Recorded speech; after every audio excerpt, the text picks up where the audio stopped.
Welcome back to the Scholar Wealth Podcast. This week, we answer two common questions that come up early in the financial planning journey. First, what's the best way to involve your spouse in financial decisions, especially if one of you tends to take the lead? Then we'll break down the landscape of advisor titles and fee models. What's the difference between fee only, fiduciary, flat fee, and AUM? And how do you know who's really working for your best interest? So let's jump right in with question number one. I manage most of our financial decisions, but I worry my husband would be unprepared if something happened to me. What do you recommend to involve him in our financials? This is a really common concern because typically families have one family CFO, and the family CFO is the one that handles the bills, is handling the investments, or sometimes we'll see the family treasurer and the family CFO where someone handles all the day-to-day bills and someone else is handling long-term investment management, estate planning concerns, all that. So that is not uncommon. I actually remember the first time I was hired by someone that brought up the conversation of, I'm hiring you not because I need you, but because my family needs you. And it was a really interesting dynamic because the first time that I'd thought about it that way, but then he told me, he's like, I think I'm doing everything right.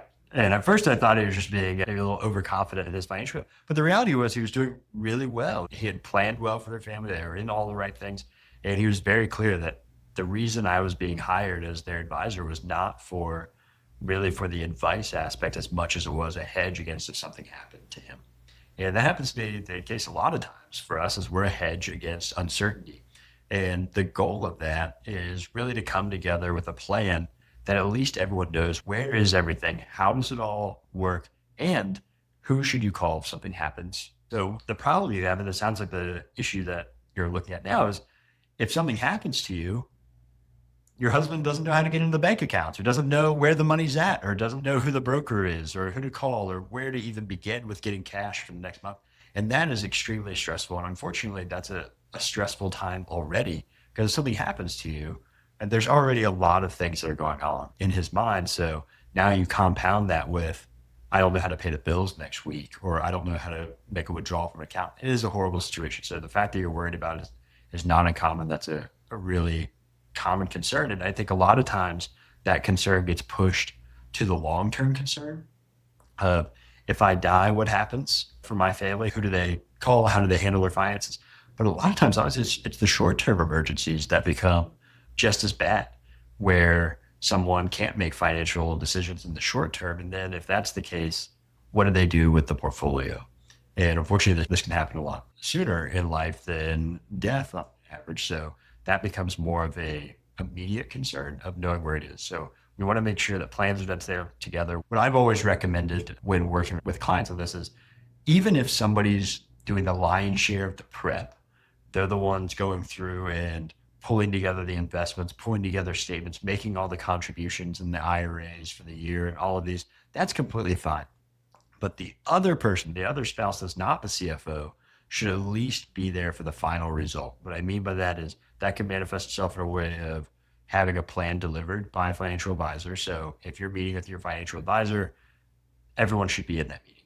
And both spouses should be there, and you're going to talk about what's going on. So they at least know, this is the lay of the land. These are where all the assets are. This is where all the liabilities are.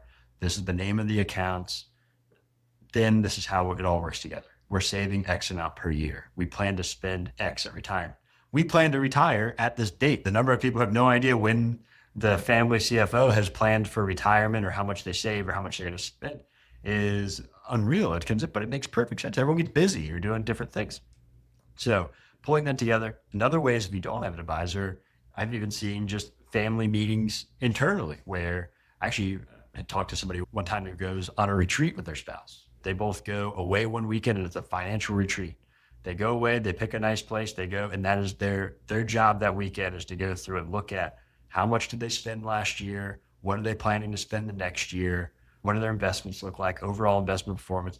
I'm talking, it doesn't need to be a dissertation of your finances. It just needs to be an overview of, hey, this is where we are, this is where we're going.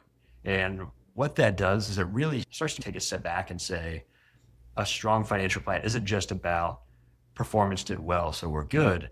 It's also just making sure everyone's on the same page with the financial plan, and everyone can feel secure about how everything fits together and where it's all going. And now we can jump into our next question.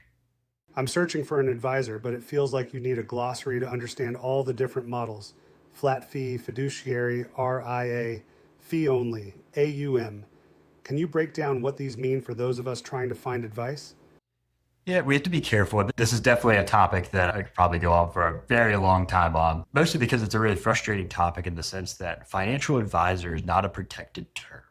And what I mean by that is anyone can call themselves a financial advisor, and there's no rule that says, well, if you call yourself a financial advisor, you have to be in this bucket. And even just the word advisor, I see that tossed around all the time. An advisor, I help people with their finances or with their. There's no rule. There's no credentialing that goes into advisor. Now, there are some that you go into an investment advisor representative or investment advisor from a legal perspective, and that's going to be registered with the state or an SEC. But all the different names that get thrown around, financial consultant, financial coach, financial advisor, investment coach. You have all of these different things. And unfortunately, because there's so much ambiguity around what all these different titles mean, and unless you have a lot of knowledge of the space, they all sound the same. So you think they're all doing the same thing, but the reality is how they're compensated and what they do, what they're legally required to do is very different. So the first one I would say is the basic, a registered investment advisor. So when you have an RIA, the RIA that you're going to be dealing with is actually regulated, and they're going to be able to provide fiduciary advice. We'll talk about fiduciary advice here in a little bit, but that is very different than a broker. So when you look at an investment advisor versus a broker isn't held to the same standards of a fiduciary standard. And to explain, the fiduciary standard means that you're legally required to put their interest first at all times, meaning the client's interest first. So if I, as a fiduciary, if I have to make a decision for a client or give advice to a client on option A or option B, I can't look at it and say, well, option A would be really great because if I go with option A, then I'm going to get a big kickback or I'm going to get some benefit from it. And I think option B is probably better for the client, but I'm going to go with option A. That's a problem. Right? So a fiduciary can't do that. They have to put your interests first at all times or above theirs. So the fiduciary standard, it should be base level. Now, when you get to brokers, brokers aren't held to that fiduciary standard. And that's not necessarily a bad thing. I think it's really easy sometimes to lump that and be like, well, if they're not a fiduciary as a broker, sometimes depending on what job they're doing for you, then that could be problematic. Imagine calling, let's say you have a brokerage account and you get on the phone and call and say, hey, I want to place a trade to buy 100 shares of Apple. They don't know anything about you. So how can they be held to the fiduciary standard if they don't know anything about the person who just called to place a trade? So in those scenarios, they don't have a fiduciary duty, but they're going to be able to place the trade for you. That's where the gray area begins, because then you look at it and say, well, what if that person recommends something to me or tries to pitch you something or to sell something to you? They're not a fiduciary. So you have to be aware of that line of saying, whenever you're talking to somebody who's not a fiduciary, if they're recommending a product or they're trying to sell something to you, there's a conflict of interest that exists. That means that they may or may not be doing that in your best interest or in their interest, whether it's a commission that's paid or product sales. Some people have gotten away from that. The fee only space has grown considerably over the past 20 years, definitely in the past 10. And in this space, you start to have a lot of flat fees or AUM fees or hourly models where only the client is paying the advisor. So there's no commissions, there's no product sales. I really like the fee only idea, and I know biased in saying that on a fee only firm, but the idea is I like to know that if I'm getting advice from somebody, I'm the only person paying for that advice. I don't want to go say, here, give me some advice, and the advice that you give dictates how much you get paid by someone else. That's the distinction between commissioned products and the fee only space. So you go fee only, we talk about fiduciaries and registered investment advisors. The other one that I throw there is assets under management, or an AUM fee. So this one just means that your advisor earns a percentage of whatever they manage. Typically, this is 1%. That 1% fee has stayed very sticky for a long time. So if you have $1 million invested, it's $10,000. There can't be some break points. Sometimes those break points will kick in at $1 million or $5 million, where you'll drop from 1% to 70 bips or 70 basis points or 0.7%. Or sometimes you get as low as 50 basis points in there, but that becomes more rare. But that number can stack up. The problem with assets under management fees, in my opinion, is that it's linear. So even with breakpoints, as you go from $1 million to 10 million, your assets have gone up 10 times. So your fee has roughly gone up 10 times. But I don't think that managing $1 million versus $10 million is 10 times more difficult. That's the issue. And especially when you go from 10 to 20. And we could have a whole conversation talking about different breakpoints and where complexity changes. But 1 to 5, you're going to see a pretty big complexity increase. 5 to 10, you're not going to see that much of a change. Now, 10 to 20 or 10 to 30, you might see a little bit more as you start getting into some estate concerns.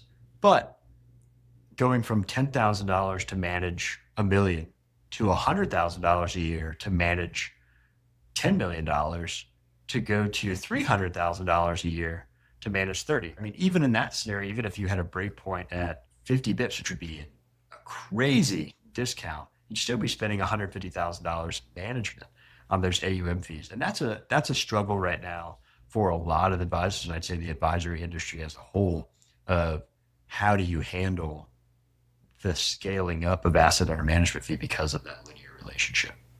So hopefully it gives you some insight into that alphabet soup and all these different types of terms that are out there around the advisory space. What really matters, to sum it all up, would be to really just know how your advisor gets paid, who regulates them, and whether their incentives align with yours. Sometimes that can be like pulling teeth to get that information, but that should also be a red flag if they're not able to answer all of those concerns. But that's a big one. I'm always a fan of incentive alignment and making sure that you don't have those conflicts of interest. And if there are conflicts of interest, that everyone's aware of exactly what those are and when they would show up in their relationship. That's our show. Thanks for listening, and we'll see you next week. Like how we think about wealth? You can learn more about our approach at scholaradvising.com, where we work with high net worth families on personalized planning and strategy. The information provided in this podcast is for general informational and educational purposes only and is not intended to constitute financial, investment, or other professional advice. The opinions expressed are those of the hosts and guests and do not necessarily reflect the views of any affiliated organizations. Investing in financial markets involves risk, including the potential loss of principal. Past performance is not indicative of future results. Before making any investment decisions, you should consult with a qualified financial advisor who can assess your individual financial situation, objectives, and risk tolerance. Thanks for listening.